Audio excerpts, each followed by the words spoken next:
இங்க முத்துவும் மீனாவும் ஆவி பிடிச்சிருக்க தண்ணிய இந்த பக்கம் வந்து மனோஜுமே மிதிச்சிடுறாரு. அதனால அவருமே மேல எல்லாம் தண்ணி கொட்டுனோம்னா ரொம்பவே கடுப்பாயிட்டு, இந்த பக்கம் முத்து மீனாவையும் பயங்கரமா பிடிச்சு சத்தம் போட ஆரம்பிக்கிறாரு.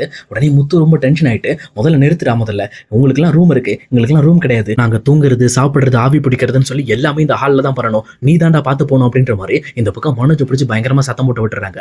அப்ப இத பார்த்துட்டு இருக்க ஸ்ருதியுமே, இங்க முத்து சொல்றதுல ஒரு அர்த்தம் இருக்கு. அவங்க தான் ரூம் இல்லாம இருக்காங்கல்ல. அப்ப அவங்க தான் எல்லாத்தையும் ஹால்ல வச்சு தான் பண்ண முடியும். அப்ப நம்ம தான் பார்த்து வரணும் அப்படின்ற மாரி இங்க மனோஜுக்கு ஆப்போசிட்டா பேசுறாங்க.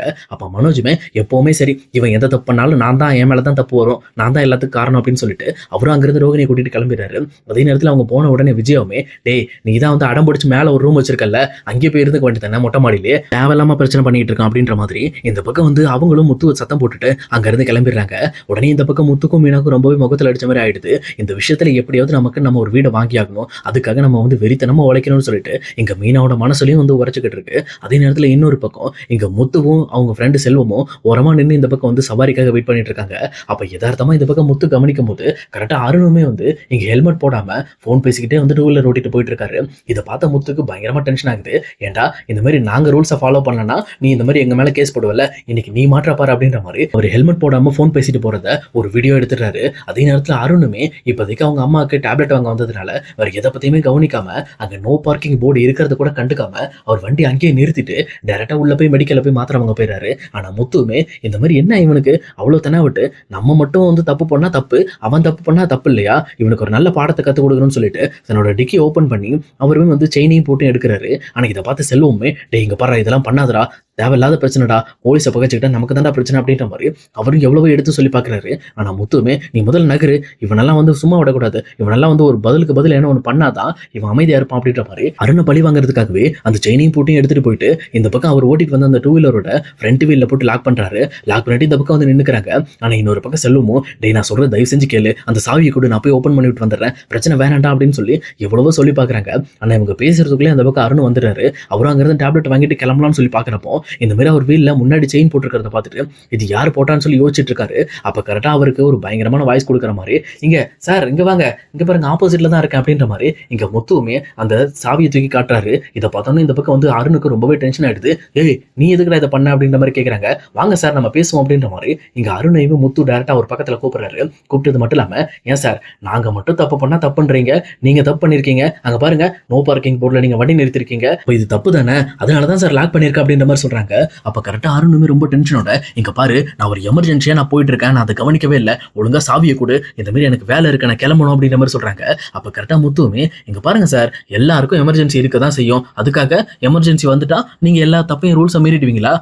ரூல்ஸை பாதுகாக்க வேண்டிய நீங்களே ரூல்ஸை மீறினா அப்புறம் என்ன சார் இது அர்த்தம்?" அப்படின்ற மாதிரி இங்க முத்துவுமே வாண்டடா கேள்வி கேட்கிறாரு. அவர் கேட்க கேட்க இந்த பக்கம் கூட்டமும் கூட ஆரம்பிக்குது.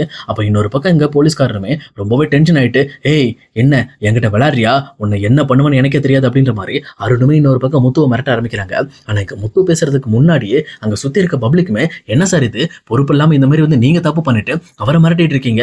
நீங்க பதில் சொல்லுங்க சார் முதல்ல. அந்த தம்பி கேட்கற சரிதானே?" அப்படின்ற மாதிரி அங்க இருக்க ஆளுங்க எல்லாருமே இங்க அருணுக்கு எதிராக பேச ஆரம்பிக்கிறாங்க. அப்ப அருணுமே, "இங்க பாருங்க நான் ஒரு எமர்ஜென்சின்றதுனால தான் இப்படி பண்ணிட்டேன்." அப்படின்ற மாதிரி சொல்றாங்க. ஆனா முத்துமே, "இங்க பாருங்க சார் நீங்க இதுக்கு முன்னாடி ஹெல்மெட் போடாம போன் பேசிட்டு வந்த வீடியோ கூட என்கிட்ட இருக்கு. சொல்லப்போனா எல்லா ஆதாரத்தையும் நான் பக்காவா தான் வச்சிருக்கேன். நீங்க பண்ணதெல்லாம் தப்பு. ஆனா இப்போ வந்து நீங்க ரொம்ப நியாயமா பேசிட்டு இருக்கீங்க." அப்படின்ற மாதிரி இங்க அவருமே வந்து அருணை எதிர்த்து பேசி பயங்கரமா பிரச்சனை இழுக்க ட்ரை பண்றாரு. ஆனா இதை பார்த்துட்டு இருக்க செல்வத்துக்கு இதுக்கு மேல இதை விட்டா இது பெரிய பிரச்சனை ஆயிடும் அப்படின்னு சொல்லிட்டு இந்த பக்கம் முத்து கையில இருந்து அந்த சாவியை புடிங்கிட்டு வேக வேகமா போயிட்டு இந்த பக்கம் அருணோட பைக்கை ஓபன் பண்ணி அந்த பைக்கை எடுத்து அருண் கிட்ட கொடுத்துறாங்க. அப்ப போறதுக்கு முன்னாடி அருணுமே, "நான் உன்னை சும்மா விட மாட்டேன்டா. இதுக்காகவே நீ ஒரு நாள் என்கிட்ட அனுபவிப்ப பாரு." அப்படின்ற மாதிரி அவருமே இந்த முத்துவை பார்த்து பயங்கரமா மிரட்டிட்டு போறாரு. ஆனா முத்துவுமே, "ஒன்ன நான் சும்மா விட்டா தானே, என்கிட்ட இருக்க வீடியோ வச்சு நான் என்ன பண்றேன் பாரு." அப்படின்ற மாதிரி அவருமே டைரக்டா இந்த வீடியோவை நெட்ல அப்லோட் பண்ணிடுறாரு.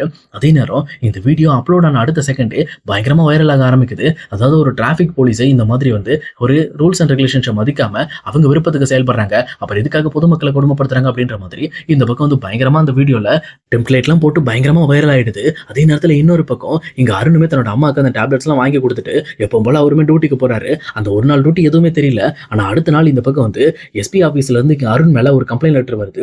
அதுலயுமே ஒரு 3 நாள் சஸ்பென்ஷன் கொடுக்க சொல்லியிருக்க ஆர்டர் வந்திருக்கு. இதை பார்த்தோன்னே இங்க அருணோட ஹையர் அதிகாரியுமே இங்க அருணை கூப்பிட்டு சத்தம் போட ஆரம்பிக்கிறாங்க. என்னையா இது, உன் பாட்டுக்கு பப்ளிக் வீடியோ எடுக்கிற மாதிரி ஹெல்மெட் போடாம உன் பாட்டுல போனை பேசிட்டு போயிருக்க, நோ பார்க்கிங்ல போய் வண்டி நிறுத்திருக்க, என்னென்ன விஷயம்லாம் நீ பண்ணி வச்சிருக்க அப்படின்ற மாதிரி அவருமே திட்ட ஆரம்பிக்கிறாரு. அப்பதான் அருணுக்குமே புரியுது இதை பண்ணது யாரு அப்படின்னு சொல்லிட்டு, இல்ல சார் ஒரு எமர்ஜென்சி அப்படி பண்ணிட்டா அப்படின்ற மாதிரி சொல்றாங்க. உடனே இந்த பக்கம் அந்த ஹையர் ஆஃபீஸருமே அந்த வீடியோ காட்டி, இங்க பாரு இந்த மாதிரி நீ ஒரு போலீஸ் அதிகாரியே இப்படி போயிட்டு இருந்த அப்படின்னா பொதுமக்கள் எப்படி நம்மள மதிப்பான், நீ பண்ண விஷயம் இந்த வீடியோ வேற வைரல் ஆகி பயங்கரமா ட்ரோல் மெட்டீரியல் ஆயிட்டு இருக்கு, அது மட்டும் இல்லாம உன் மேல வந்து ஆக்ஷன் எடுக்க சொல்லி எனக்கு எஸ்பி ஆஃபீஸ்ல இருந்து லெட்டர் வந்துருச்சு, இதுக்காகவே உன்னை 3 நாள் நான் சஸ்பென்ஷன் பண்றேன் அப்படின்ற மாதிரி இந்த பக்கம் அருணை பார்த்து ஒரு பயங்கரமான ஆர்டரை கொடுக்குறாங்க. இது கேட்டது மட்டும் இல்லாம அங்க அருணுமே, இங்க பாருங்க சார் நான் தெரியாம பண்ணிட்டேன், இது ஒரு எமர்ஜென்சி தான் சார், இல்லைன்னா நான் பண்ணிருக்க மாட்டேன் அப்படின்ற மாதிரி சொல்றாங்க.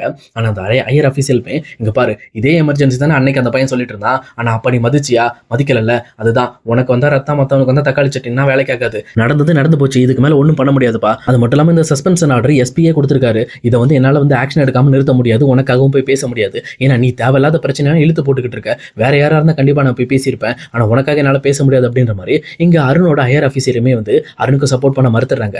அதே நேரம் இங்க அருணுக்கு இது ஒரு பிளாக் மார்க்காவே ஆயிடுது. அவருமே ரொம்ப டென்ஷனோட இங்க வெளியில வந்து இன்னொரு டிராஃபிக் போலீஸ்ட, இதுக்கெல்லாம் காரணம் யாருன்னு எனக்கு தெரியும், அவன் தான் என்ன இப்படி பண்ணிட்டான், சொல்லப்போனா என்னோட கரியர்ல ஃபர்ஸ்ட் பிளாக் மார்க், அவனை நான் சும்மா விட மாட்டேன் அப்படின்ற மாதிரி இங்க முத்து மேல ஒரு தீராத ஒரு பகையோட இருக்காரு.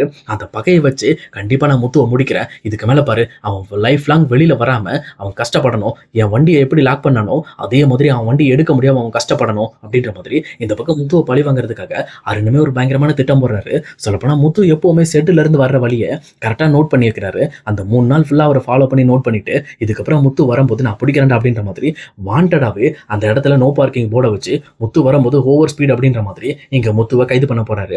அப்போ முத்துமே, என்ன சார் நீங்க பண்ண தப்ப உலகத்துக்கு காட்டணுங்கிறதுக்காக இப்ப என்ன பிடிச்சி பழி வாங்க போறீங்களா, என்ன பழி வாங்க போறீங்க சொல்லுங்க அப்படின்ற மாதிரி இந்த பக்கம் முத்து ரொம்பவே தெனாவட்டா கேட்கிறாரு. ஆனா அருணுமே, இங்க பாரு என் லைஃப்ல நீ ரொம்பவே பெரிய தப்பு பண்ணிட்ட எனக்கு, ஆனா இதுக்கு மேல உன்னை சும்மா விட மாட்டேன் அப்படின்ற மாதிரி முத்துவையும் முத்துவோட காரையுமே சீஸ் பண்றாங்க. அதே நேரம் முத்துவுமே, ஒரு நிமிஷம் இருங்க, எதுக்காக என்னோட காரை நீங்க பிடிக்கிறீங்க, அது இல்லாம என்ன பிடிக்கிறதுக்கான அர்த்தம் என்ன அப்படின்ற மாதிரி கேட்கறாங்க. அப்ப இன்னொரு பக்கம் இங்க அருணுமே, இங்க பாரு எங்களுக்கு இல்லீகலா இந்த மாதிரி வந்து போதை பொருள் வண்டியில கடத்துறதா எங்களுக்கு வந்து கால் வந்திருக்கு, அதனாலதான் உன்னை அரெஸ்ட் பண்றோம், எனக்கு உன் மேல சந்தேகமா இருக்கு அப்படின்ற மாதிரி இந்த பக்கம் முத்துவையும் சம்பந்தமே இல்லாத ஒரு கேஸ்ல இந்த பக்கம் வந்து அவர் வண்டியும் அவரையும் சேர்த்து அரெஸ்ட் பண்றாங்க. அதே நேரம் இந்த விஷயத்தை கேள்விப்பட்ட மீனாவுமே அடிச்சபடி இந்த பக்கம் ஸ்டேஷன் ஓடி வந்து, இங்க பாருங்க சார் என்னோட ஹஸ்பண்ட் அப்படிலாம் பண்ண மாட்டாரு அப்படின்ற மாதிரி பேசுறாங்க. ஆனா இந்த பக்கம் அங்க இருக்கிற இன்ஸ்பெக்டர் யாருமே ஒத்துக்க மாட்டேன்றாங்க. என்னைக்கு முத்துவோட கார்ல இருந்து ஒரு முக்கியமான பொருள் கிடைச்சிருக்கிறதா சொல்லி இங்க முத்துவையும் கைது பண்ணி வச்சிருக்காங்க. சொல்லப்போனா அந்த கார்ல அந்த பொருள் வந்ததுக்கான முக்கியமான காரணமே இங்க அருண் தான் இந்த பக்கம் வந்து முத்துவை பழி வாங்குறதுக்காகவே அவருமே ஒரு பொருள் எடுத்து அவரோட டிக்கில போட்டு வச்சிருப்பாரு. இது முத்துவுக்குமே தெரியாது. யதார்த்தமா முத்து மாட்டிக்கிட்டு, சார் இங்க பாருங்க எனக்கு இதுக்கு எந்த சம்பந்தமும் இல்ல, என் வண்டியில இருந்த பொருள் எப்படி வந்துச்சுன்னு எனக்கு தெரியாது அப்படின்ற மாதிரி இங்க முத்துவுமே கதறி பாக்குறாரு. ஆனா அங்க இருக்கிற இன்ஸ்பெக்டர் எல்லாருமே சேர்ந்து இந்த பக்கம் முத்துவை சும்மா லெஃப்ட் ரைட் வாங்கி அடிச்சு பயங்கரமா உட்கார வைக்கிறாங்க. அது மட்டும் இல்லாம நீ பண்ணதுக்கு உன் காரையும் சேஸ் பண்றோம், இதுக்கு மேல நீ வெளியிலையும் போக முடியாது அப்படின்ற மாதிரி இந்த பக்கம் முத்துவை கரெக்டா வந்து லான் ஆர்டர் மூலமா உள்ள தள்ளுறதுக்கும் ட்ரை பண்ணிக்கிட்டு இருக்காங்க. அப்ப முத்துவுமே ரொம்ப சோகத்தோட இங்க அருணை பார்த்து, இங்க பாருங்க சார் நான் உண்மையுமே என் கார்ல எதையுமே வச்சு கடத்தல, அது மட்டும் இல்லாம என் கார்ல எப்படி அந்த பொருள் வந்துச்சுன்னு எனக்கு தெரியாது அப்படின்ற மாதிரி அவருமே அருண் கிட்ட சொல்றாங்க. ஆனா அருணுமே, எனக்கு தெரியும் முத்து அந்த பொருளை வச்சதே நான் தரேன், சொல்லப்போனா நீ என்ன பழி வாங்கினதுக்கெல்லாம் சேர்த்து வச்சுதான் உன்னை பழி வாங்கியிருக்கேன், நான் உன்னை அவ்வளவு ஈஸியாலாம் விட்டுற மாட்டேன் முத்து, நீ லைஃப் லாங் கஷ்டப்படுற மாதிரி ஒரு விஷயத்த பண்ண போறேன், இனிமேல் நீ எப்பவுமே ஜெயிலுக்குள்ள தான் இருக்கணும் அப்படின்ற மாதிரி இங்க அருணுமே முத்து மேல ஒரு அபாண்டமான பழியை சுமத்துறாங்க. இதை கேட்ட முத்துக்கு பயங்கரமா கோபம் வந்துருது. உடனே அருணோட சட்டையை பிடிச்சு, எவ்வளவு தைரியம் இருக்கணும், ஏன் என் மேலே இந்த மாதிரி பொய் கேஸ் போடுவியா, உன்னை விட மாட்டேன்டா, உன்னை நான் கொல்லாம விட மாட்டேன் அப்படின்ற மாதிரி இங்க போலீஸ்காரையும் அடிக்கிறதுக்காக ட்ரை பண்றாரு. இதை பார்த்தோன்னே இன்னுமே முத்து மேல பயங்கரமா வாண்டட் லிஸ்டும் பயங்கரமா ஏறிக்கிட்டு இருக்கு. சொல்லப்போனா இதனால முத்து எப்படி பாதிக்கப்பட போறாரு அப்படிங்கறத இனி வரப்போற எபிசோட்ல கண்டிப்பா நம்ம பார்க்கலாம் guys.